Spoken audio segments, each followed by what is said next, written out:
This is an Ampersounds production. I mean, you just imagine, you're doing like a film or something with someone. Yeah. Sorry, I have to imagine you're doing a film with someone, and then you're sat having lunch or whatever, and then the guy sits down in character, such talking to you in character, and you're like, and you're just like, what are we doing this? So what? I can't even say your name. Okay, cool. All right. Well, it's just like now you're involved with me in your thing, and it's like, okay, but I didn't ask to be involved in it.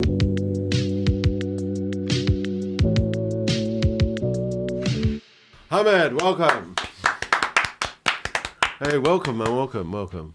How you doing? I'm good, man. How you? I'm good. I thank you for coming back. No, thank you. The audience don't know we did this already one time, but the I don't know, the footage was corrupted or whatever. Technical difficulties. Technical difficulties. Yeah, we'll take Marcus on this one, but do you know what? He got you back. So I'm really appreciative of that. No, how's it going, man? Yeah, good, man. Can't complain. Yeah, can't complain. No. You had your screening for Black Ops season 2. Yeah. Season 2. How you feeling? Yeah, feel good. Yeah. It was at the BFI. It was in like NFT 1. That was beautiful. Yeah. I don't know what that means, but it was. I mean, do you know what its status? Do you know I don't know what that means. But someone texted me that the other day. It was like, "Oh, you were NFT 1," and I was like, "Yeah, I guess." But it's always weird when you see your like fat face on a massive screen, and you're like, "Oh no!" Everyone has to like walk in and see this. But no, it was great, and the reception was really good, and I think it's gonna be a good one. I think people are gonna enjoy this season. Absolutely, yeah, absolutely funny. I mean, it's like great to have British comedy, Black British comedy. Yeah, you know, So congratulations, man. Thank you, man. Congratulations. Out in February, right? No, January 8th. January 8th. Yeah. Oh, okay. The internet told me February, but February 2026. But January 8th. Okay. January 8th. It might already be out by the time this is on. So get on out it. now. January 8th. Yeah. Out now. Thanks for coming back, man. Like, of course. We spoke a bit, but like obviously everyone's not. Everyone hasn't heard it, but yeah, just want to talk about you, man. Your career. Okay. How does it feel? Where do you feel now? Do you feel secure as an actor now? No, I don't think it's. I don't know. I don't think you should. No. What do you mean by that? I think you should always like stay hungry. Yeah. Stay prepared. I feel like the moment it starts getting a bit easy, it's like then it's not kind of like not worth doing. Mm-hmm. Do you know what I mean? I don't feel secure, and I think that's a good thing. I think I want to be able to, fight for roles that I want, or do you know what I mean, or work as hard as I can to do the best that I can. Mm-hmm. Do you know what I mean? So the idea of like staying secure, I don't know. I feel that's kind of I don't know. If you mean creatively, then no, I don't want to be secure. Yeah. If you mean financially, yes, please. Yeah. But I think as a whole, I think it's good to stay hungry and to stay and to want more. Do you know what I mean? So I think when I think about my career, I always go like, oh yeah, it's been good. I think I've been doing okay, but I want to do more. Do you know what I mean? I want to see how far I can push myself. Yeah. I want to see what like I want to challenge myself and see what I can do, see what I can't do and maybe need more work on. And that always comes out, do you know what I mean? And then I'm like, okay, cool, so this is what I need to work on, and I'll do that. And then I think you should always like stay ready and be hungry. Yeah, I mean, you do so many different styles of like performance and like whether it's genre or whether it's like musical theatre, like straight acting, comedy. Like, is there a difference to the way that you approach? Do you take each job as it comes, or do you have a way of approaching certain types of things? Like, for example, if you're going up for a musical, I don't have a process. Okay. I kind of just throw myself in at the deep end, see what happens, and hopefully I get to show. You just say it, and then if they like it, keep saying it like that. Yeah, Nice. I mean, I try. I tend not to, and I think it also always depends on the project. So I think with musical theatre, I didn't know. I mean, there's certain levels to it. Do you know what I mean? Like, you can't just walk in and be like, yeah, I can sing, dance, and act. Do you know what I'm saying? And I don't claim to be able to do all three very well. Do Do you know what I'm saying? Especially at the same time. So I have huge respect for that art form. Do you know what I mean? Because it's not an easy one. Those people who can do that are machines, and they're very good at what they do. So you have to be respectful when you're walking into these places. Of course, I want to do the best that I can. So I will work very hard. So when it comes to musical theatre, I will work very hard because I know I'm not comfortable in that setting, and so I'm going to do my best, and I'll use the tools that I have in order to do the best possible work that I can do. Do you know what I mean? So I think it always depends on the type of work that you're doing. With theatre, if I'm doing like straight theatre, wherever, it's never an individual process because you're working in a company. Do you know what I mean? So it's like, of course, it's about the collaborations. It's about everybody else in the room to get the best possible show that you can get. Do you get me? So I don't have like an actual process. I think it always just comes down to whatever I'm doing. Do you get me? Because like it's never like me by myself. It's always like me with people. Do you get me? So it's like, okay. So when you've got say like an audition comes through or a part comes up and they go, Hammed, we want to see you. Yeah. What then are you doing then? Are you like practicing with your wife? How does it go? Yeah, I mean, like, okay, so for example, if something like that happens, then they'll probably send me some sides or whatever, and then they'll probably be like, oh, these are the people that are on the project. So then I'll research them. Okay. And then I'll work on the sides, maybe by myself, maybe with my missus, and then I would never learn it. Oh, really? No, okay. No, I don't learn it. And what is the reason behind that? Because I want it to be fresh in the room. Okay. So I'll familiarise myself with it, but I'll never learn it. I don't care what it is. So I just won't do it because I feel like it's nice to be cold. Yeah. To go in there and like, because sometimes your body just does something, or something might happen, and either that's really good or it's really bad. But it's about the feeling rather than like over prepping. A live reaction. Yeah, exactly. Happening. Yeah, a live reaction. So I don't over prep. I think that doesn't work for me. So I kind of just go in cold. Well, not too cold, warm, lukewarm. Yeah. I think that was like Samuel Jackson or someone said something like that about like, he just like, what is it? And then kind of, obviously I familiarise myself with the lines and stuff, make sure I'm like, okay, I know what's going on in the scene, but I wouldn't like learn it. And then, is that different? Sorry, go on. Oh yeah, and then I go into the room and I'm just myself. I don't try and be something I'm not or whatever. I just do my thing. When it comes to auditions, I always walk in with the idea that I'm auditioning them as well as them auditioning me, because it's like we could be working together for a really long time. So I need to know that in the room is good vibes or whatever, good energies. Because if it's not, I probably won't do it. Yeah. Even if even if I was to get an offer or whatever, I probably have to really think about it, and then I'll always go back to how I felt in the room. And if I felt like that in the room, I don't want to feel like that for like 6 weeks, 6 months. Do you know what I mean? So I'll probably just be like, no, I'm cool. So do you ever feel fear in turning stuff down? Or are you comfortable with it? Is it something that you have to like talk to yourself about? At the beginning, I was very fearful of saying no. Because obviously when you're starting out as an actor, you want to work all the time. So I was saying yes to everything. And there was a conversation I had with my agent where, she's like, you have to learn how to say no, because you don't want to wear yourself out as well. And it's true. And also, you can't say yes to everything, no matter how hard you try. And sometimes you might say yes to something and it's like, it's not a good thing. Do you get me? So, it was learning how to say no was a big thing for me in my career, for sure. Because sometimes something might come in, I really want to do it, but maybe because of scheduling or whatever, but also it could be a thing where, hypothetically, when I met with the team or whatever, it just didn't click. I'm not going to then commit a considerable amount of time for something that we didn't click us in the first place. Does that make sense? Yeah. So, learning how to say no was a big deal for me, like starting out, like growing in this business. Was there a moment where you're like, I should have said no to this, or was it more that conversation with your agent? No, I feel like, no. I feel like things happen for a reason, and you're supposed to go through that, because then you grow from that. Yeah. and you learn your lessons. I don't think there's any, essentially, like, mistakes. Do you know what I mean? Yeah. You might think back and go, rah, I can't believe I did that shit. Like, that was crazy. But then you do come out of it a different person. Yeah. And you learn what you want to do or what you don't want to do and how you want to work and how you don't want to work. Do you know what I mean? Yeah, So I yeah, think yeah. everything's a lesson in it. Yeah. So, nah, I don't think I've ever gone like, oh, I shouldn't have done that. Fair enough. Yeah. Yeah, you just...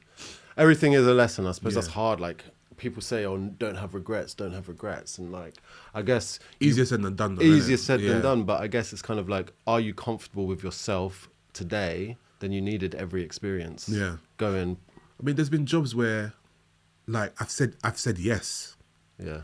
and then for whatever reason it just didn't work out, and I had to pull out, and then I'd like watch it, and then I'd be like, rah, and I'd feel like, oh man, I wish it happened or whatever. Yeah. But then there's always a reason. Like there's it's not just me. Do you know what I mean? There's there's so many of us out there. We all need that shot. Do you get me? So it's like, and there's been times where I've done something, and then watched it back and gone, oof, I could have been better then. Do you know what I mean? But it's all lessons. Yeah. Like I don't think I've ever made a wrong decision. I mean, you're improving as an actor because you constantly. didn't have the traditional actor training No. drama school or whatever No, I that didn't a go, lot of no. people go to. No, I didn't go. And but you don't. Do you ever feel like you wanted it or needed it, or did you feel secure from like Half Moon Theatre? Half Moon Young People's Theatre was an amazing time in my life because it wasn't necessarily an unlocking for me as an actor. It was more an unlocking for me as a person, as a human being. It was about finding my identity, finding my confidence, finding that place where I could say out loud that I belong. That's what I found at Half Moon. And that's what they do for young people in that building.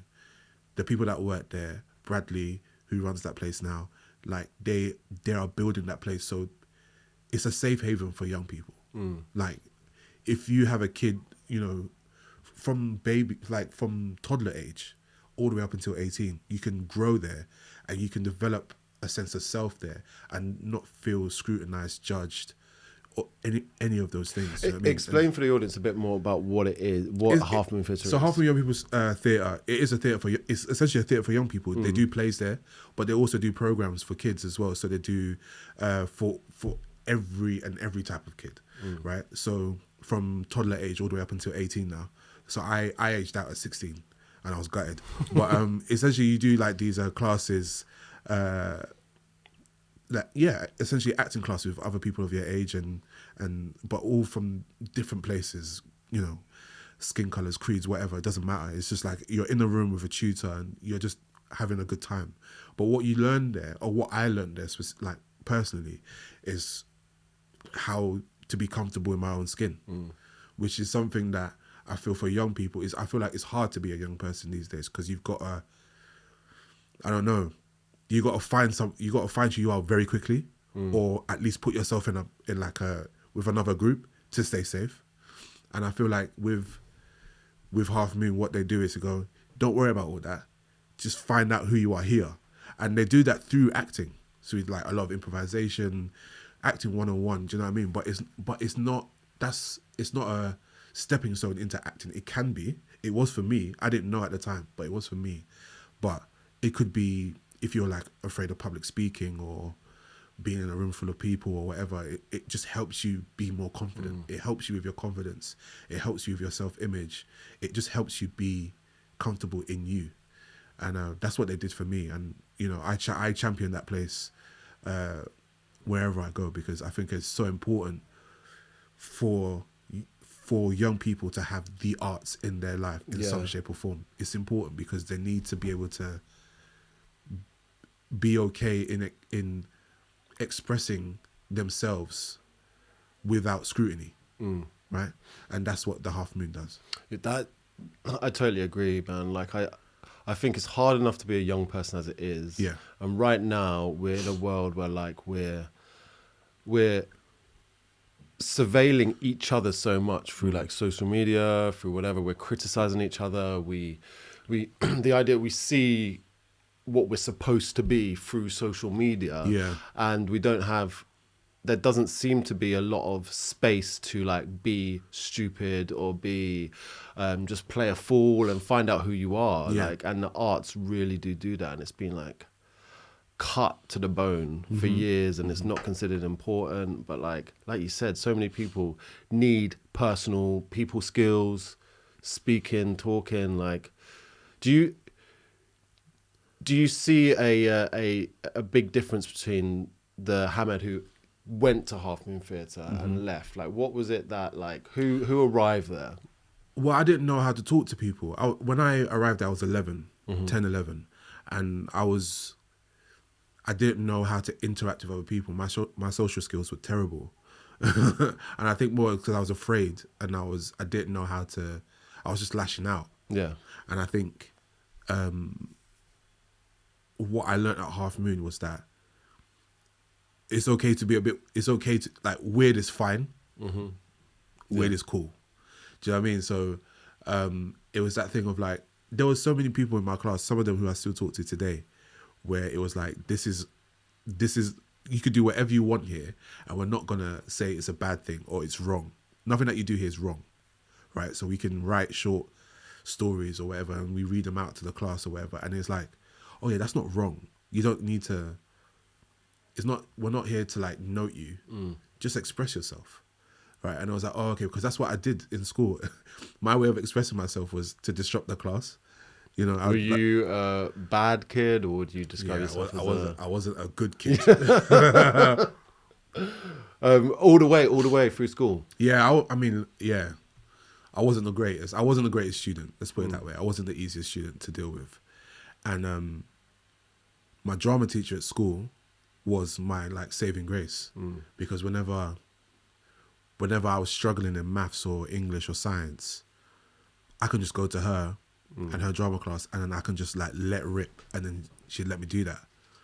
And it was one of those things where it was almost a place where I could like exert all my energy here, so that I have no more energy to disrupt people in the other classrooms. Do you know what I mean?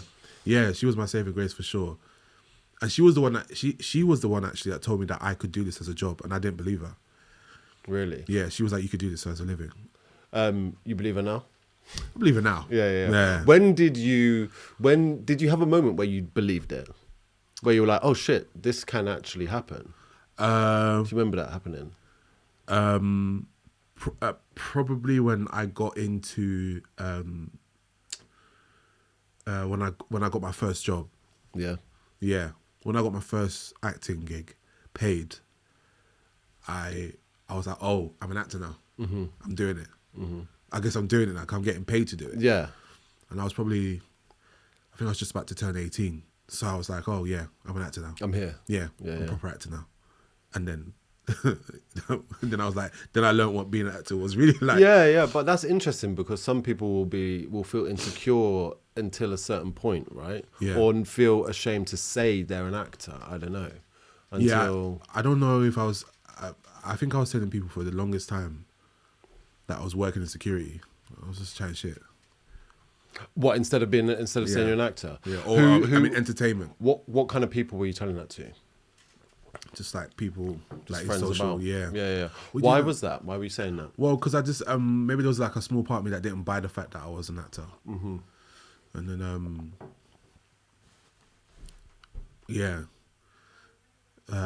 especially when you're like out of work as well. So when you're not doing it, can you still say it? Yeah, I mean, of course you can, because it's in you. Do you know what I mean? Do you believe that? Do you believe that you like are an actor, like, or an entertainer or something? I know I'm an actor. It's kind of like within your soul, like you're being pulled there. You're being pulled there. Yeah, I can't do anything else. Yeah. I can't do anything else. I remember a friend of mine said that a teacher told him he's not an actor. Right. While he was like training to be an actor, he was like, "You're not an actor," which I thought was quite harsh. But now he's like a director and he's doing really well. So, so kind of like maybe he was correct. You know, maybe he was correct. Or maybe there was like some ulterior thing that it was, and it worked somehow. I don't know. Yeah. Maybe person's just evil. But Maybe, yeah. I don't know. Some people, like teachers, maybe they've got all kinds of things. Like I had such difficult time in school actually, and you talking about your drama teacher reminded me of a learning mentor I had, who was probably like the only man in my, like, that I can look through in my life who, like, I felt like genuinely cared about my well-being, you know. And I think every young person needs that, you know, needs that belief. You've got that belief now, right? Myself. In yourself. Yeah, for sure. Yeah. Do you think it came from somewhere? Do you think that teacher gave it to you, or? Absolutely. She was the only one that really pushed me in that direction. And I was fighting against it. Yeah. Because I didn't believe it yet. She was helping me, you know, get auditions for drama schools. Yeah, she was doing all that stuff. She was the one that helped me, like, get my agent, who I'm still with today. Wow.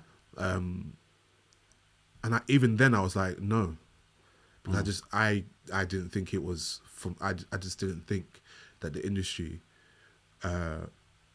was for me. Especially when you watch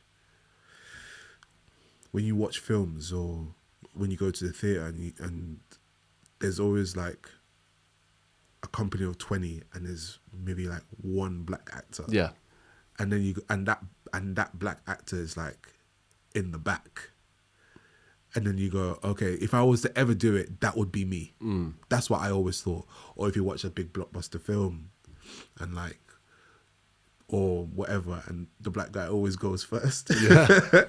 Like, it's always killed off first. And you go, if I was to make it, that would be my gig. And I'm like, I'm not gonna, you know, put myself in. This is what I was thinking at the time. I don't think this now. But I was like, I'm not gonna, you know, go to drama school and then come out owing the government tens of thousands of pounds just to play the black guy, the token black guy in a company of 25 at the back. So I just was like, no, I'm not doing it.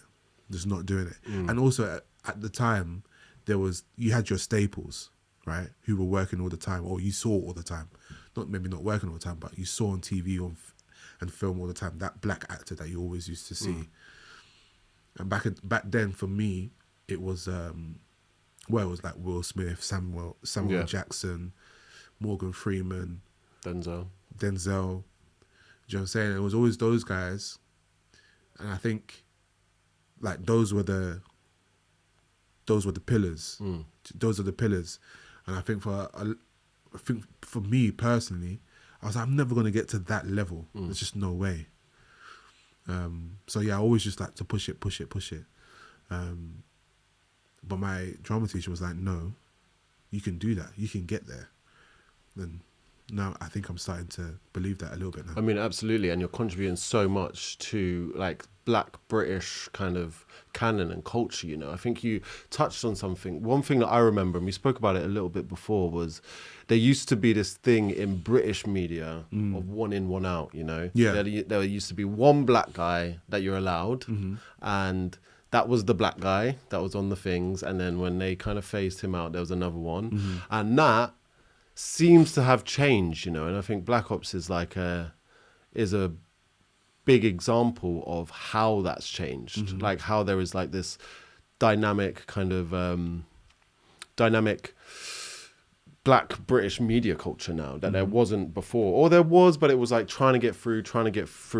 Like, does that mean anything for you to be kind of, I don't know, it's two cops or two oh my God, what do you call them?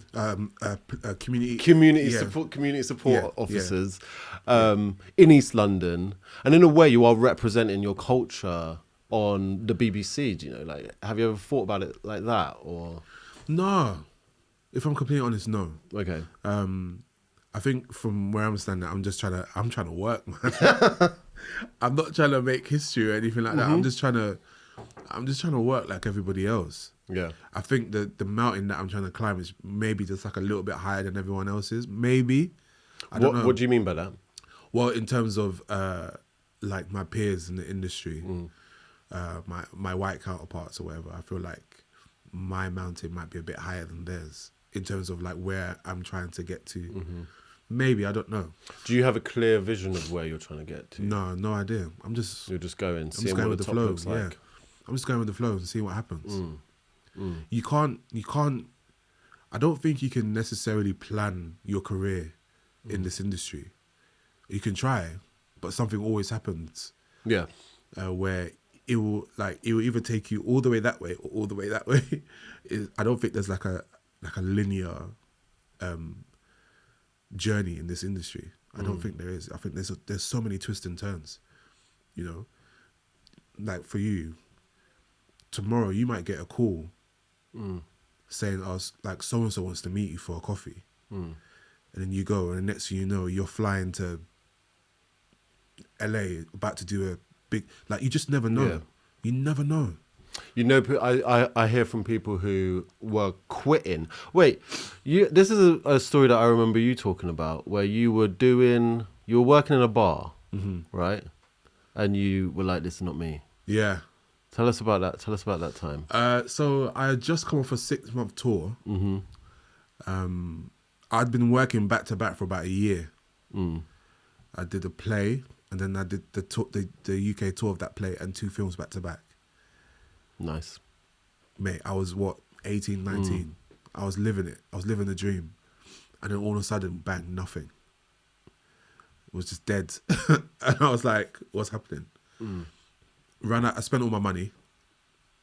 And Living it up on that 500 quid a week. And then I was like, what am I going to do? And then a mate of mine was like, oh, there's a vacancy in the bar. And I was like, oh, all right, well, I guess I've got another choice. Got to make a bit of money. So I started working in this bar, hoping that it would just be a few weeks. It turned out to be 9 months. Wow. And were you auditioning during that period? A little bit, but I won't get nothing. And like honestly, it was probably, I can count on one hand how many auditions I had in that time. And then I really started to doubt myself and to doubt my place in the industry. And there was a point where I think I was on my way out. I was like, okay, I think I'm gonna go back to school. Okay. It's not working. I gave it a good go.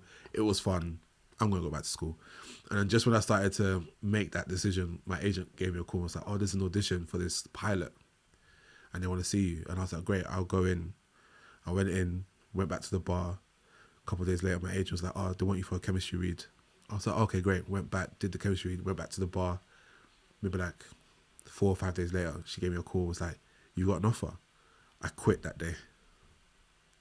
Nice. Yeah. It was only a 6-day shoot. What, did you quit like a bye bitches? You can catch me on the TV, yeah. No, it wasn't even that. It was just like, oh, I'm doing the thing I'm supposed to be doing now. Okay. I'm not here anymore. See, thank you so much, but I'm gone.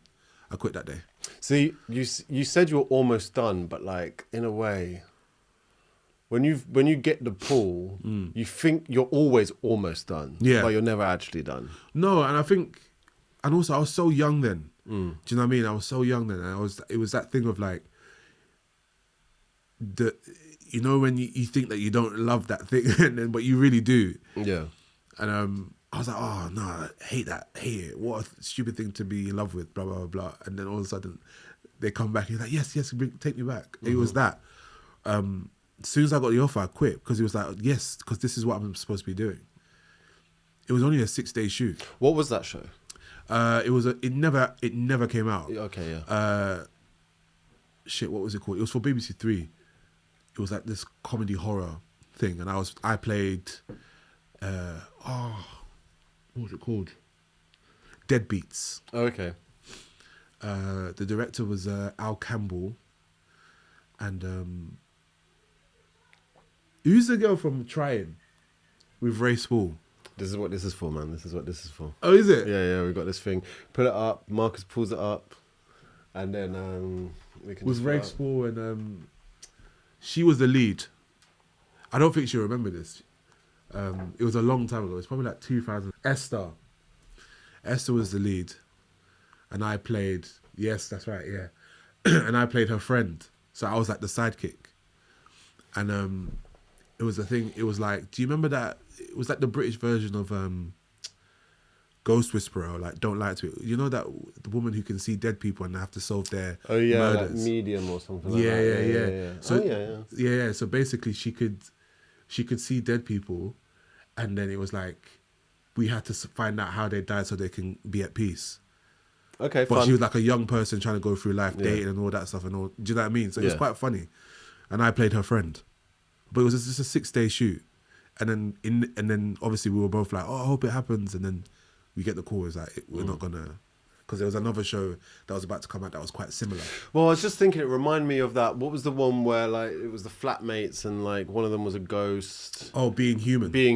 Yeah. Kind of that concept kind of reminded me of that. There was a lot of those shows that were coming out around around that time because it was Being Human, The Fades, Misfits. Yeah. You know, all those like supernatural things that were coming out. So yeah, I think there were quite a few of those shows were coming. So then they were like, no, we've got enough of those. Well, so those 6 days happened, yeah? Yeah. And then what? Then where are you at? So shot for 6 days, and then another audition came in. So this is probably 2012, and then I did a panto. Nice. At Lyric Hammersmith, Cinderella. I played one of the ugly. Oh, is it? Yeah, I played I one. may very well have seen that. Yeah, I played one of the ugly stepsisters, and then that was best Christmas ever. And then the director, or the artistic director, the former artistic director of the Lyric, he had an idea about doing creating a repertory company, and he asked me if I wanted to be a part of it, and it was going to be a year while the building was down, so that we'll do. He had this idea, something called Secret Theatre, and it was 10 actors, 5 girls, 5 boys, and and that's what we did. So we did that, and 1 year turned to 2, and it was like we did 7 plays over those 2 years in repertory in a small space. I mean, that's fucking sick, man. Yeah. Sean Holmes, big up Sean Holmes. And that is really old school in terms of like, you know, when you hear Ian McKellen talking about the repertory. I was in repertory. No, it was, and that was like my school. Yeah. You know, I was 20 or 21, 2 years, you know, not too bad. That was my school. You know what I'm saying? And like sort of straight theatre as well. I learned so much about myself and about, you know, the craft and all that stuff, all in that, you know, all of those 2 years. It was the best learning process I've had, honestly. Amazing. Yeah. Another thing I wanted to talk to you about is Barbershop Chronicles. Yeah. You mentioned to me before that you manifested Barbershop Chronicles. Not manifested, but you saw and you wanted to be a part of it. Yeah. Did a workshop for it. Yeah. Yeah. And I was like, that's right, yes. I saw the poster. Yeah. They announced it, and I was like, I'm going to be in that show. Yeah. And I was like, I don't know how I'm going to do it, but I need to be in this show. I thought Barbershop, when I first saw the poster, I thought it was about a barbershop quartet. And you were like, I want to be in that. I need to be in that show. And then, and then when I found out what it was really about, I was like, oh, okay, yeah. And I remember I was doing Amadeus at the National. Oh, amazing. Really? Yeah, I was doing Amadeus at the time, and I was asked to do the workshop for Barbershop. It wasn't, there was no guarantee of a, you know, offer to do the play or anything. It was just the workshop. And I think for me, I was like, look, even if I do the workshop, that's enough. That's fine. I just want to be a part of it. I did the workshop. I met some of the guys who were in the workshop who ended up being in the show at the workshop. And I just remember thinking, this would be such a fun job. And then my agent called me about an audition. And I remember auditioning and then getting an offer. And I was like, yeah, this is crazy. Best experience of my life. What was it that was so special for you? The what we were talking about, what the play was about. And it also allowed me to be truly me, like to express my Africanisms in the best possible way. I don't think I've ever been more Nigerian than I was in that play, in that building, and also the people that came to see it. I've never seen so many people come to the theatre who've never been to the theatre before. Yeah. Came to see Barbershop. That was incredible. That was I get goosebumps thinking about it, because you look out into the audience and you see people in there, and you see them afterwards, and they tell you that they've never been to the theatre before because they didn't think it was for them. Yeah, like literally. And many things are not. Yeah. Do you know what I mean? And made with them in mind. Yeah. You know?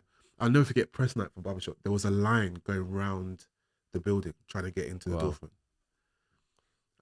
People trying to get tickets. And it was like that for a while. I just remember thinking, these aren't theatre people. These are people from ends trying to come and see the show. Yeah, it was amazing. What does Nigeria inform your work at all? No, not necessarily. Okay. Not or necessarily. Inform your decisions? No, not necessarily. No. If anything, my mum does. My mum and my wife, but no, not necessarily. But I'm very proud of where I come from. I'm very proud of my heritage. 100%. I never shy away from that. Yeah. I mean, so did it? Because it's not very often in British theatre you get to play Nigerian character, you know. Yeah. Or have those kind of people portrayed on stage. You know? Yeah. And I think the other thing really that is special and still topical, even like however many years later, is just men talking to each other. Yes. And whatever that looks like, whatever that means. And I mean, for me, I know like my barbershop is really like important to me. Like shout out to Ammers in Tottenham. Like I go there like no matter where I've lived. And for some reason, men to connect with each other almost needed a distraction. Yeah. Do you know what I mean? Yeah. And for You're that, so right. You're so right. Yeah. it's like whether it's solving a problem or getting your hair cut or engaging in some kind of activity, that's how men connect with each other. Yeah. Do you have any? It's a deep one. It's a deep one now. Do you have any like opinions on? There's a lot of talk about masculinity now and like the struggles of young men. Like, do you have any thoughts on that? Like, how do you view it? I think it's I think it's again. I think it always comes back down. It always comes back to okay. So when I was younger, I had like my older cousins as like my role models. I also grew up in a band, Metronome Steel Orchestra. So during my teens, going into my early 20s, I had a lot of male role models in there who were watching me and my friends, making sure that we were on the right path. So music, so my love for music and my love for people was because of the male role models that I had.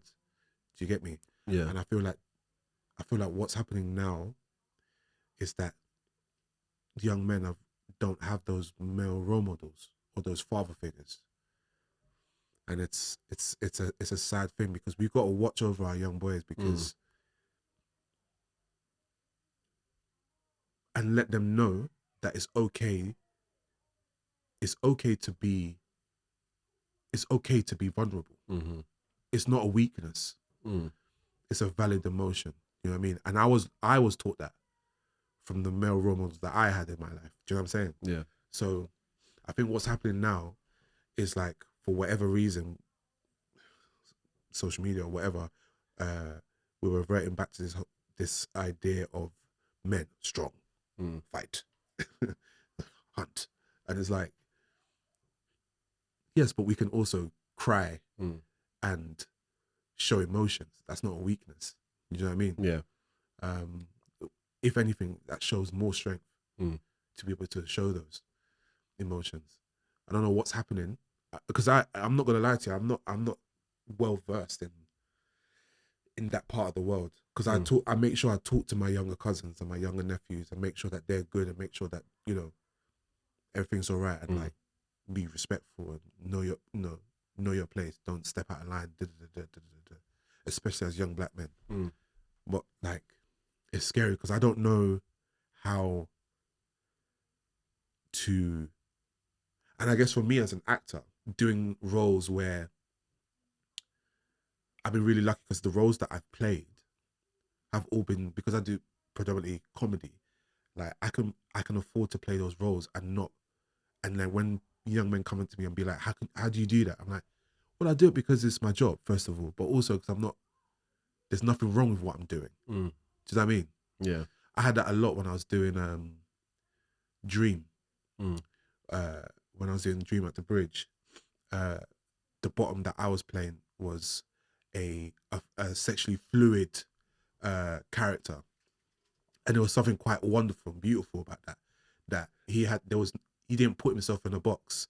He was like, I will love whoever I want to love, and I would sleep with whoever I want to sleep with. And there's a thing where I had a lot of like black young men come up to me and be like, well, how do you feel about the switch with like, it's Oberon instead of Titania? I was like, I don't think it matters because isn't the point that the love spell is important, right? So that and they were like, yeah. So who does it matter who the love spell has been put on? The lines are still the same. The emotion is still the same. The feeling is still the same.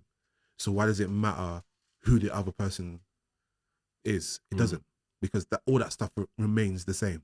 And I think for them it was, I think when I was having those chats with those boys, because they're like, trying to figure themselves out. Do you know what I mean? And I think for them it was a bit of an eye opener because they were like, oh yeah, I can see that.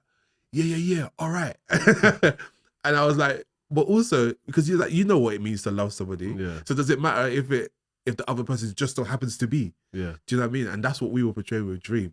The sense of like, literally, love is love. Doesn't matter who it is, man, woman, other, doesn't matter. So I think we need to have more of those open conversations with young men 100%. To be like, it's okay to feel.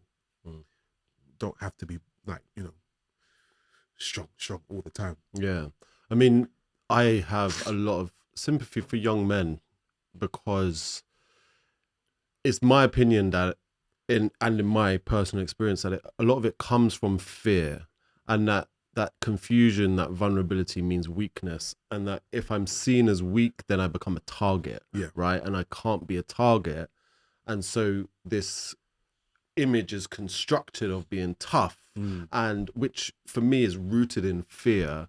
And then you get people who are not led correctly by the role models in their life, who out of this fear behave in ways that get them locked up for years, fuck up their lives, like hurt each other.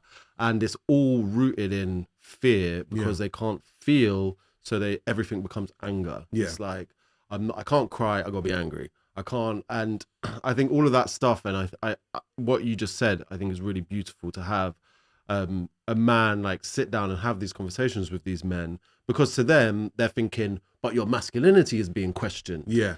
And you're telling them, no, it's not. No, exactly. And I do think we have to have that compassion and understand, like, for me, a lot of men are, and young men especially, are coming from a place of fear. And it's almost like that toughening up. It's actually brittle, and it can be shattered really easily. And yeah, I remember being that scared. I remember being that scared. I was same. I remember having to lie to my friends about going to Half Moon because I was afraid of what they might say. I remember doing a talent show at school. When I did the talent show at school, and I was supposed to be singing Aladdin, Jasmine, what was it? I can show it. What is it called? What? A Whole New World. A Whole New World. I was supposed to sing it with one of the girls in school, and then she backed out last minute. And I was like, why did she back out? But I think it's because she didn't want to let other people, she didn't want to give other people the impression that we were somehow an item. Yeah, okay. And I was just like, oh, I thought we were just singing the song. But yeah, it's just like, I guess it's what is it like?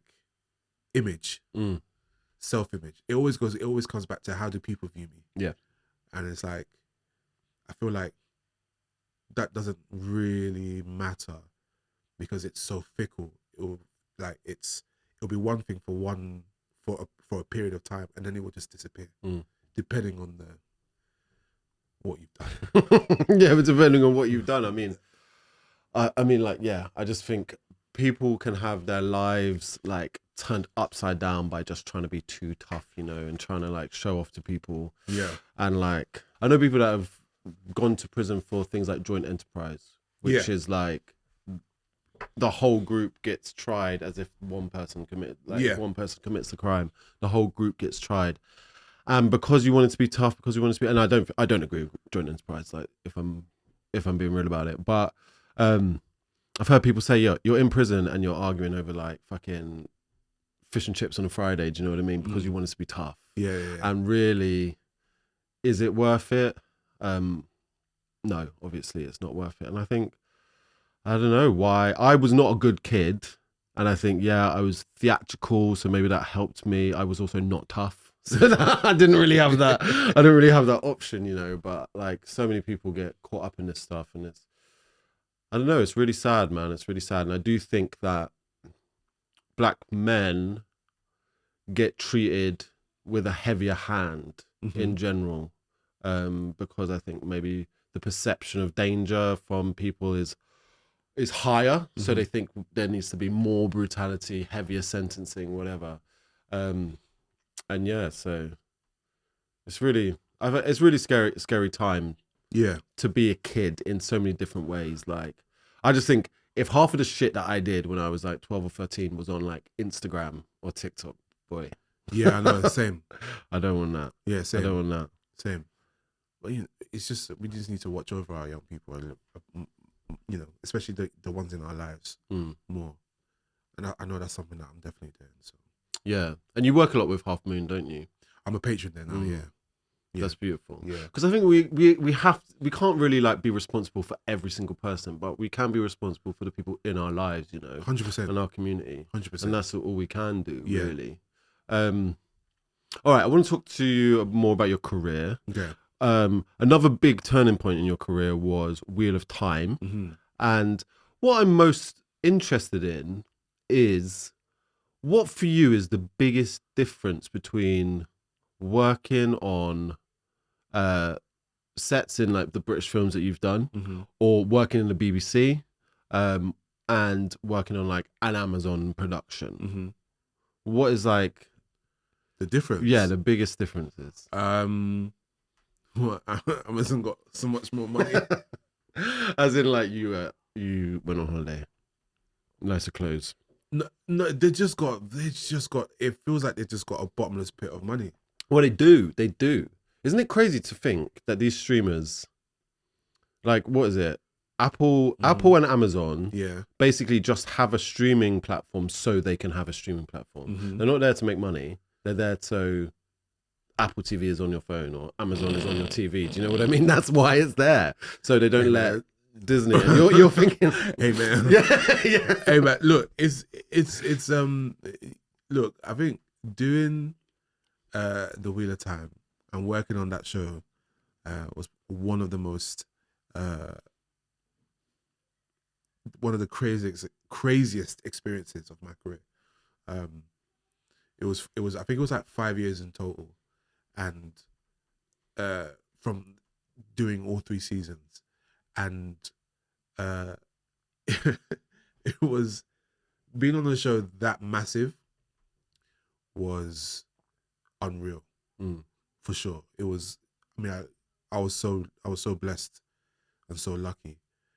It was hard as well, especially because we were shooting.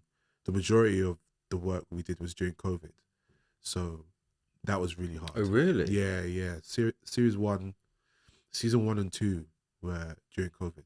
So was there a lot of time in isolation? A lot of time in isolation. Yeah, a lot of time in isolation, away from the missus and everything. It was hard, man. 2020 to 2022 was just like, it was hard. Wow. Yeah.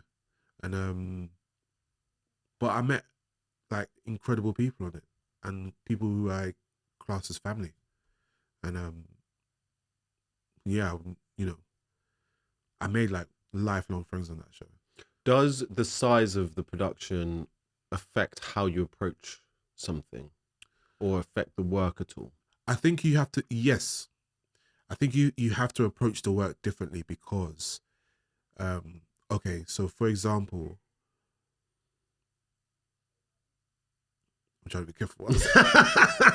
Look, the thing is, right, with shows like, with Amazon Productions, there are like 1,000 people working on these, like more than that. Do you know what I mean? Working on the shows. And if you're coming in, so in season 1, I came in as a recurring character, and then they bumped me up to like regular in 2 and 3, I think. So what happens is, me as a creative, I like to think that I can help, or at least collaborate in terms of how we can approach this character. The character that I played is a very popular one, with one of the popular ones with the fans, and I wanted to make sure that I could pay homage to the fans as much as I wanted to pay homage to the fans as much as I could, but also create my own character, right? Because this is going to be the first time this character is going to be on TV, coming straight out from the books, and I wanted to do that character justice. So I think for me, it was like, oh great, coming in, I've got so many ideas for his look, his hair, you know, even maybe jewelry that he wears, like whatever. And when I came in, all that work had been done for me. So because there's 50 people working on his hair, there's 50 people working on his costume, there's 50 people working on his shoes, there's 50 people working on the leather lining that got, like, there's so many people that are working on these things. You don't need another person trying to chime and be like, excuse me. Do you know what I mean? Because there's about 300 people doing all this work. And I had to learn that the hard way. I remember when I went over and I was like, guys, I've got these ideas. And they went, no, it's all right, we've done it for you. And I was like, but what do you mean? And it was really tough for me because I was like, I want to collaborate. Yeah. But because there's like 100, 200 people on set, you literally have to come in, say your lines, and move on to the next scene. There is no time to be creative because all the creative stuff is done for you. Like, these guys have built cities. You don't have to pretend anymore. It's there in front of your like, face. Yeah. It's there. I remember the first time I walked through Tarvalon and it was like, they had built it. They built the city of, like, the city of Tarvalon. Like, you don't have to pretend anymore. It's honestly, there's like, I mean, there are some, you know, some of the more supernatural stuff. So like, when you're in these like other dimensions and stuff, there's a lot of blue screen or green screen and stuff like that. But when we're going to like towns and villages, they're real. That's real sheep and chickens. Do you know what I mean? Yeah. Like, there are real children just like running around and then running into these huts. It's real. Do you know what I mean? So you don't have to pretend anymore. So it's like,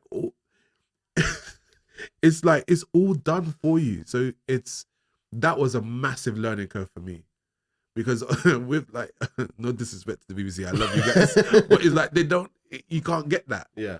Do you know what I'm saying? And it's like, yeah, I really had to learn the hard way that I had one job, right? And my one job was to be there on time, get my stuff on, and be on my mark and do my thing and then bounce. That's how I felt. Do you know what I mean? I'm not saying I didn't feel valued or anything like that, but it's like, that was my thing. You know? So how much time up is this taking of your year to film a season? Okay, so going backwards, season 3 was, I think it was like 5 to 6 months. Wow. Season 2 was 10. And season 1, because of COVID, I think it was like 14 months, 15 months, something like that. So, yeah, it does take up quite a bit of your time. It does. I remember an interview with Ian McKellen where he spoke about the difference between Lord of the Rings and the Hobbit movies. Yeah. And he said the Hobbit movies was like basically him in a room saying lines. Yeah. and he said he really struggled with it because that wasn't why he became an actor. Yeah. It wasn't just to do that, it was to have a relationship with somebody. Yeah. And that was not possible in this new world of kind of like everything's kind of done for you. Yeah. Kind of stuff. I've really struggled. I've really struggled with that type of work, that way of working, because I work better when I'm able to be like, when we have, like, excuse the pun, but when we have time. So it was like, but it was just, it was just so quick. It was so quick because we had to keep moving. So there was no chance, there was no opportunities for me like, oh, is there a tape where I can just try? No, we've got the tape. We got to keep moving. Got it, go. Because you've got to shoot like a massive fight scene that's going to take 2 weeks to shoot, or a huge like flying sequence or whatever. Do you know what I mean? Like, some of these sequences that you see on the show that happen in like 2 minutes took 7 days to shoot. Crazy. There was a sequence that I was in that took 2 weeks to shoot. Like, it was crazy, and it it's hard work. It's really hard work, and you just got to shift your way of thinking and shift your way of working, because there's so many moving parts. There's so many people, and you've got to be on your game. If you're not, you get hurt or you miss your mark or whatever. We got to have to go back, and it takes a long time to go back and start again. Do you know what I mean? So it's like you have to be on it, and that way of working, felt like I was stalling a lot. Did you get used to it, or were you done by the end? I don't think I got used to it. I think I accepted it, and I tried my best. That's all I did. Check your bank account. Okay. I did my best. Like, honestly, it was hard. I struggled. I'll be honest. I don't think that's news for people. I struggled on that show. No one's fault or anything like that. I think it was just like the way in which we worked was hard, man. It was hard. But what the saving grace on that show was the people. Like, the crew were like incredible. The cast, like some of the best actors I've ever worked with. You know what I mean? And yeah, honestly, when I say I've made like lifelong friends on that show, I really have. And I'll always be grateful for that. I think it's sometimes you just gotta ask what is the star of the show, right? And I guess the star of that show is the fantasy element of it. Do you know what I mean? For sure. Rather than a kind of like in a bedroom drama at each other. Like, do you know what I mean? What is the star? What is the selling point? Why are people watching the show? And you just got to do your job as an actor, you know? For sure. And I learned a new skill as well. I've worked with prosthetics. I'd never done prosthetic work before. So that was a new skill for me, like, to pick up. Painful, but it was good. So you mentioned having these ideas on the wheel of time, right? About like what you'd wear and stuff like that. Is that kind of how you approach character in general as well? Or do you have those ideas that they come to you? Again, it always depends on the project. So I think with the Wheel of Time, it was like, there was a description of my character in the books.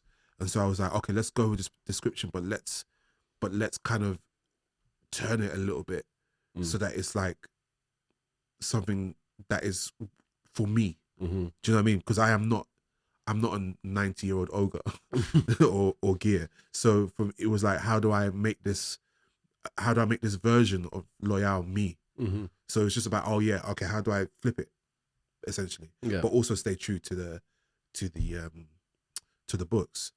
But yeah, it always depends on the project. So like whenever I approach a script or anything, I usually just say it out loud, and then I go, okay, what does that mean? What does this mean? What does that mean? And then I go, okay, cool, I'll work it out on the day. So I never really spend too much time on scripts. I think I wait until I'm with other people, because I can't, again, it's like I can't do it by myself. I need to work with the people who are also working on it. Seeing what they're going to give you. Yeah, like, for example, me and Bemi, like, we just bounce off each other. I can never do it on my own. Like, it's always going to be with Bemi, with AK. The three of us together, we could just go bang, bang, bang, bang, bang, bang, bang. Is that quite a collaborative process then? Yeah. Yeah. Yeah, for sure. Because they're the writers, right? And so how much of that is... Yeah, they're the EP's writers, co-creators, Yeah. alongside Lloyd Wolf and Joe Tucker. So how much of that is kind of like, do you improvise any of it, or is it? Yeah, lots of improvisation. Wow. Yeah. Wow. It's flowing because again with Black Ops we've only got a very short amount of time to shoot a lot of things. So, but what's good is that it's like you do your job, you learn your lines, you turn up on time, and then these guys, all right, cool, we're going. Do you know what I'm saying? And it's like when we've got our takes, then I'll probably go to, or Cash, the director for season 2, probably like, do you guys want one for yourself? And we were like, yes, please. And then he would just let us rip, and then we'll move on. Great. Yeah. And do you like working? Well, it sounds like you like working like that. Yeah, I love working like that. It's just collaborative. That's what we do. It's like actors. It's like even if you were to do like a 1-person show, you're not doing it by yourself. Yeah. Do you know what I'm saying? You've got the director, you've got the audience. You're never on your own. So it's like, how do you try and you can't do it on your own? It's like, this is quite interesting, right? Because me and Marcus were talking about this before you came a little bit. There's talk right now about styles of acting and like and lots of people are taking shots at method acting right now, right? Basically saying it's quite indulgent and quite like selfish or whatever. And there was an interview of Kristen Stewart who was basically just like, you saw don't, it. yeah. Did you see it? Yeah. What's your thoughts? Hey man. Hey man. That's it. You're keeping you're keeping diplomatic. Yeah. Hey man. Look, at the end of the day, yeah. This is my thing about method acting. It's a process, right? Everyone has their processes, and you have to respect that. You get me?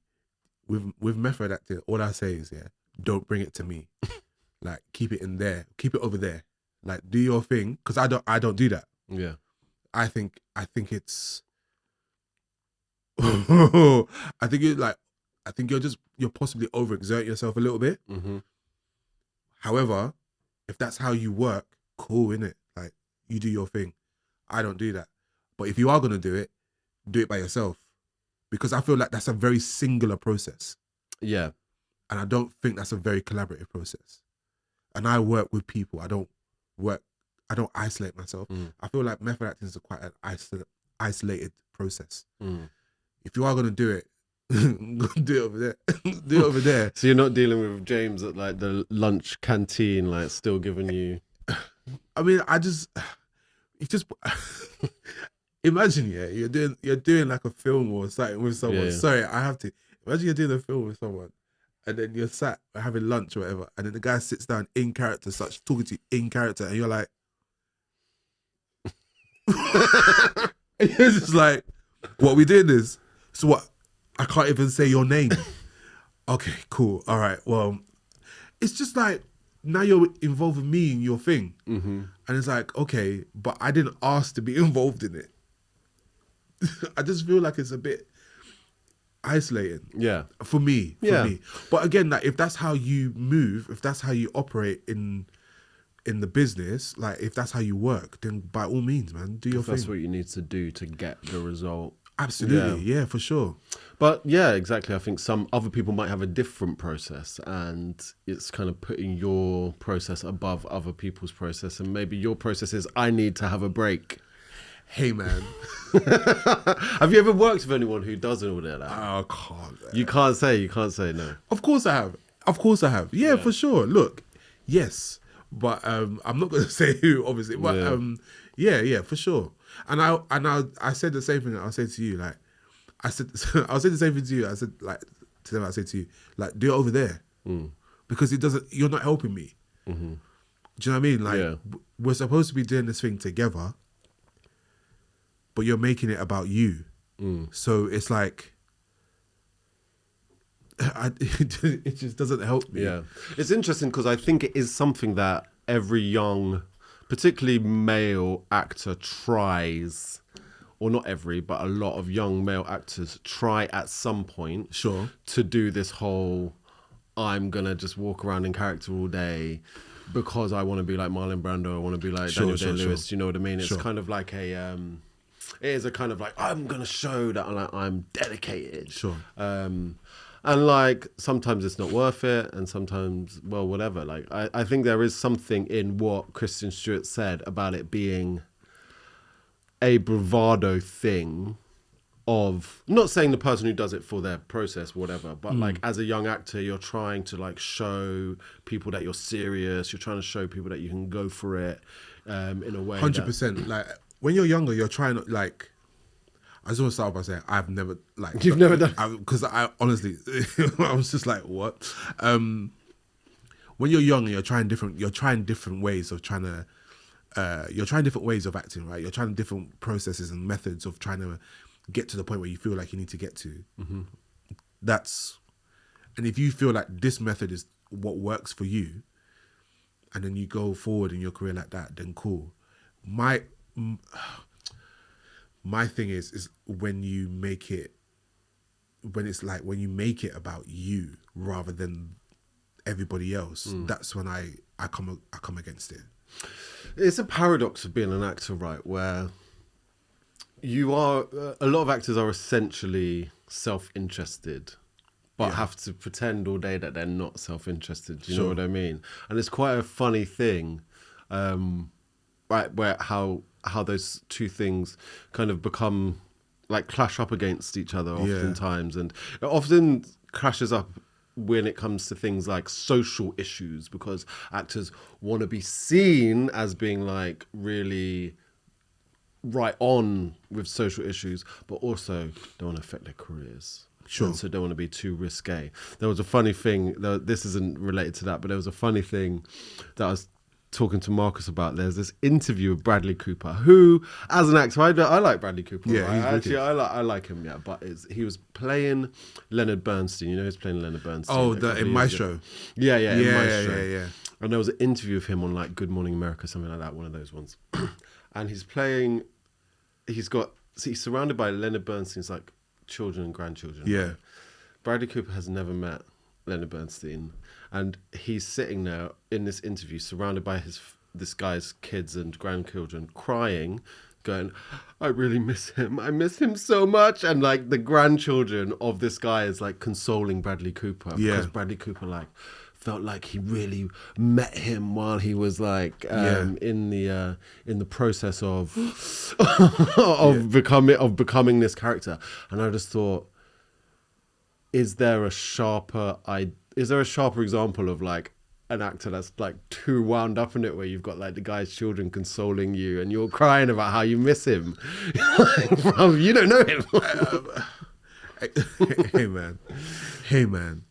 Look, but you got to be diplomatic. No, you got to be diplomatic. Do you know what it is? Again, it always comes back to like that was his process. I don't know. Like I'm not one for it, right? But I don't have anything against people who use it. Yeah. Just don't make it your problem. Well, yeah, just like if you're gonna do it, just do it over there. Just do it over there. Like, just don't come over to me at lunch break and chat to me, and I'm like. Because I'm like, are we working now? Are we about? Because I'm on my break. I'm on my break. I don't know what you're doing. I don't know. It's like it's dedication. It's like, or a certain level of dedication, I guess. You know so was that particular person like understanding of your boundary that you set? You said she set a boundary. Yeah. Good. Yeah. Good. I mean, I feel like if they are, then that's really good. Do you know what I mean? I don't know, man. I feel like I've just dug myself a hole. I mean, we'll move on. Another actor I actually really like, who's funny, and I like him, I like his work, and I like the fact that he's so funny about it, is Austin Butler. Yeah. And the Austin Butler thing was so funny because he was walking around doing interviews in his Elvis voice. In the Elvis voice. For like, he was like, yeah, this is just how I talk now. Yeah. Okay. Yeah, that was really interesting. I kind of like, at the end of the day, look, if he's learnt a voice, and if he's the type of actor that's, basically, I think he's the kind of actor that goes for it 110%. And it's sometimes, and the reason I like him, because sometimes it's a bit ham. and sometimes it's really good. Yeah. And it's always really good. I actually do like him as an actor, but I just find it so funny that he's walking around talking like Elvis. That was just fascinating. But that was just fascinating. I found that fascinating.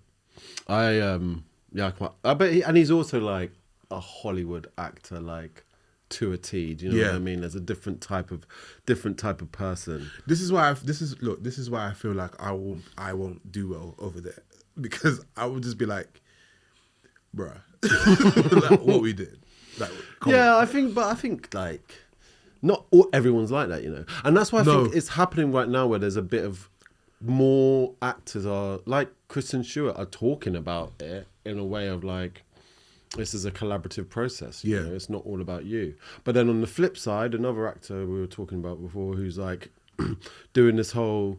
I saw a thing of Timothée Chalamet, how Timothée Chalamet got contact lenses to blur his eyes so that he could wear glasses for real, which I thought was fun. But I think half of that is PR, so people get the impression Timothée Chalamet is really fucking serious. Oh yeah, he goes for it all the way. Yeah. I mean, I don't know how true that is, but if it is true, that's dedication. Yeah, it is dedication, but I also think some of it is like, give this man an Oscar. Oh yeah, he's fucking serious. Wants it. Yeah, he wants it. Yeah. No, I mean, come on, man. Like, if that's what you're working towards, then you're gonna go all the way, aren't you?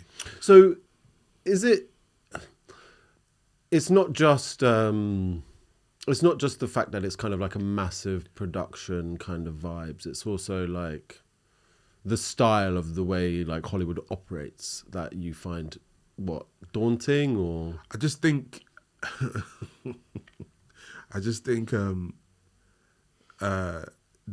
world is that Hollywood is an interesting place. Yeah. I've never been, but I've kind of like dipped my toe a little bit, and it's a fascinating place with fascinating people. I mean, and I feel like when it's my time to go over there and do some stuff over there, then we'll chat again, and then I'll let you know what's really. I'll let you know how it goes. Yeah, I changed my mind. I was like, hey man, that place is great. But, I don't know, like, come on, you're an actor now. When you work with people, you make these relationships, and then, you know, and after time, you make more relationships, and you start doing more work, and you get to a point where you're in a room with people that you probably always wanted to meet, and then something happens, and you go, whoa, what's happening here? Do you know what I mean? And you're just like, oh wait, oh shit, okay. And you kind of have to like backtrack a little bit and go like, why am I doing this? Like, why did I become an actor in the first place? And I know why I became an actor. I became an actor because I saw someone who looked like me on stage and sounded like me, and I went, I want to do that. And then the more I started to do that, the more I went, oh, this is what I want to do for the rest of my life. I want to bring joy to people. It's not, obviously I want to make money and be comfortable and all these different things. But that's besides the point. The reason why I do this is because I like bringing joy. I like making people laugh. If you see me doing a drama, it's because I'm trying to win an award. I said it, right? But like, until then, I'm going to be doing comedy because that's what I love, right? That's how I brought joy in, like, in my mum's house, growing up, like, trying to make her laugh, trying to make my little brothers laugh. That's what I did, making my friends laugh. That's what I love doing. Do you know what I mean? So it's like, I don't think about that stuff because I don't have the luxury of thinking about that stuff. I just want to make funny things, good fun things. That's it. And then the moment it starts to blur and it becomes like I don't know, like a sort of like like a superficial thing, then I'm not doing the thing that I said I was going to be doing. Does that make sense? Yeah. I want to challenge myself, don't get me wrong. So if you do see me doing those dramas, it's not just for it's also because I want to see if I can do it. Like the last time I did a dramatic role was, I don't know, probably Dealer's Choice earlier this year when, at the Doma, but that was still like a sort of like a joint thing. It was still like comedy drama sort of thing, but I want to see if I can push myself even further. Maybe like one day push myself even further, see if I can do that, do this role, do that role, do this role. There's so many things I want to do. There's like, I want I want to get to the point where I'm confident enough to be like, oh yeah, okay, I want to play Hamlet at the RSC or Macbeth or whatever, Othello, whatever. Do you know what I mean? To see if I'm capable. Do you know what I mean? I want to push myself as an actor. I ain't walking like, I'm not trying to prove anything to anybody. I just want to work. It's as simple as that. We know how hard it is in this industry. It doesn't matter. I feel like it doesn't matter how far you think you get. I feel like we're all in the same boat. We're all jobbing actors. Do you know what I mean? We're all trying to get to the next gig. Does that make sense? So it's like, I can't focus on the outside. I can't really focus on what so-and-so is doing or so-and-so is doing. Do you know what I mean? Because it's like, as much as I'm pleased with them, I'm happy for them, because I know that they're working and they're doing the thing that they love. I want to also do that. Yeah. So I'm going to keep working on myself and keep working on my craft and keep doing the things that I know I'm supposed to be doing to get to that point. Do you get me? And then I'll get to that point when I'm in Hollywood and I'm walking around doing the Elvis voice. And thinking, then we know. And then you know. And then you know. I mean, that's beautiful, man. I think it's like a really good lesson. Yeah, and the realistic thing about like the industry is such now that everyone is a jobbing actor, even names. Yeah. Like, it's not so much now that you see, just because of the way streaming's working, you see big names doing TV in a way that they wouldn't have done 10, 15 years ago.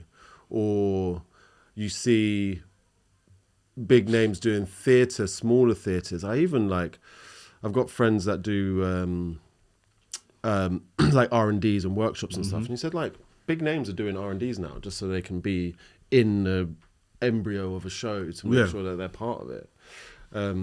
But the landscape is changing, man. Yeah. It's changing.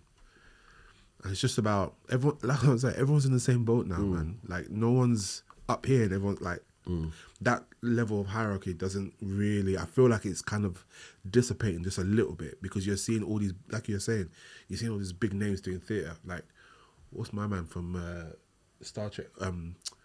Chris Pine. Oh, Chris Pine, he's about to go. He's about to do a gig at the British Theatre, like next year or something. Do you know what I mean? Like, Jonathan Bailey just did Richard II or Richard II, and it was like, all that stuff. Yeah, and it's crazy. And also, what's kind of crazy is, yes, Jonathan Bailey did sell that show, but not all of them are selling shows in the way that they used to. Do you know what I mean? It's actually like, it's almost like like just having a name in a show doesn't necessarily mean that show is going to sell out. Do you know what I mean? In a way that maybe it did in the past. But I'm not saying, like, with Jonathan Bailey, definitely you couldn't get tickets. I wanted to get tickets to that fucking show and I couldn't get tickets. So, I also wanted to be in it, but that didn't happen. Yeah, man. But it is a scary time, and I think there's one of those ones where ticket pricing is a big conversation, right? About, is it accessible, but also how much cheaper can they be? Look, some West End shows are going for like £90 cheapest tickets. Yeah. But like, should a ticket be much cheaper than 25 quid? Do you know what I mean? Like, do you have any opinions on that? Affordability. But hasn't it always been like mad expensive anyway? Yeah. Which is why people feel like they can't go there, because it's just too expensive. But with, like you said, with Barbershop Chronicles, when there's something that people want to see, they're going to see it. Do you know what I mean? Yeah. And there's this constant kind of like, how do we get audiences involved? Well, make interesting stories, you know? Yeah, I think it's just like telling the right stories, and stories that people want to hear. And also things that people can, like, we can all relate to certain things. I think it's just how the story is told. There was something special about Barbershop, because I don't think the tickets were mad expensive for Barbershop. I think they were quite affordable. I think it's... Was it the National? The National generally is quite affordable. Yeah, it was in the Dorfman, so they were quite affordable. And I think every seat was good because it was in the round. Do you know what I mean? So it was like, you couldn't get a bad seat. From what I can remember anyway. Ticket prices are always crazy. Especially when you're going to see some of the top shows and they're quoting you like I don't know, it's like crazy prices. Yeah. And you're like, I got to feed my family. Literally. Do you know what I mean? So yeah, I mean, it's definitely something that needs to have. There needs to be more conversation about it for sure, because it is like kind of ridiculous that people are paying an arm and a leg to go and see, you know, whatever. But the thing is I think it's like most of the economy now in general is geared, because income inequality is so big, and it's just like just super rich at the top and then everyone else is poor. Everything is just being geared towards the super rich. Yeah. So it's kind of like, well, if someone is going to pay £400 to see Bryan Cranston on the West End, then why not sell them that ticket? Do you know what I mean? Like, exactly, if they can sell it, like, how do you justify not selling it? Like, they've got to make money. They're a business essentially. So like, what do you? It's almost as if it's just like a microcosm of the larger problem in society in general. And also, I think it's a thing where the attitude towards the arts has to change as well. So it's not. We need to bring it back into schools. We need to bring it back into schools. The attitude around the arts needs to change. Because I think this sort of idea that the arts are only meant for the super rich or something, that is ridiculous. It's stupid. It needs to come back into schools. It needs to come back to the people and let them know that they belong. Yeah. Do you know what I'm saying? Like, you can go to a museum, you can go to a concert, you can go to the theatre, and you know, and know that those shows are made for you as well as other people. You know, I think it needs to kind of like circle back. Yeah, because at the moment it's kind of going the other way. It's 100% going the other way, and it's like it's got worse in my lifetime. Like, I think just even the fact that like how many working class actor names in Britain do you know these days? Like, it's very, very few, and like I can imagine like you may find yourself being like the only working class people in a room at one point or other. I don't know. And I think it is to do with the fact that the doors are closed, and you yourself got very lucky with Half Moon, but like there's plenty of people around the country that didn't have that there. Yeah, for sure. And they deserve it. Yeah. Even if they don't want to be an actor. Oh, for sure. Man. For sure. Okay, Hammed, I've got my final questions for you. Okay. Yeah, you've been mulling over them. I think so. You're just going to wing improvisational king. What have you had enough of in life? Phones in theatres. Phones in theatres. I think before you should go into theatre, you should put your phone in a box, and then you get it back at the end. Really? Yeah, 100%. What is it that are people recording? Are people on them? It pisses me off, man. Do you know the worst? Go on, tell us the story. Do you know the worst thing? I get so, like, my wife says, like, I say it, but like my wife agrees. Like, I'm a theatre snob. I like to go into theatre, switch my phone off. You're not gonna hear from me until the end, right? It pisses me off, when I go into the theatre and the lights come down and all of a sudden everyone's phones come out because they need to. You should have switched it off the moment you came in. What's going on?